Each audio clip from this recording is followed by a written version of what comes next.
Chris Fogarty, meteorologist with the Canadian Hurricane Centre. Chris, good morning and thank you for your time here on CTV News Channel.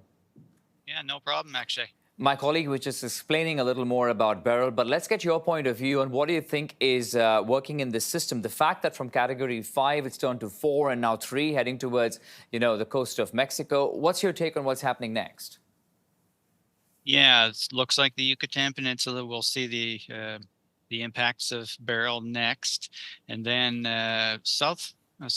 extreme southern Texas, they could also get impacted. So as we've been hearing about this storm, it's a very early season storm to be so intense because the ocean temperatures have warmed up to pretty much like we normally see in early September. So is this an indication, Chris, of what's expected to come in the hurricane season? It is for sure. We're predicting an active one, as you've been hearing, and it started early because of these warm water temperatures. So this is basically the atmosphere's response to an excessively warm ocean, and the atmosphere is basically saying we need to sort of balance things out here in the Earth's atmosphere system.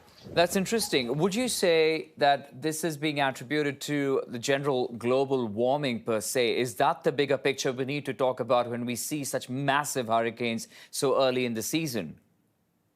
Yeah, indeed. We've been looking at the statistics, some of the data with this storm and plotting it with all the historical storm information that we have on record.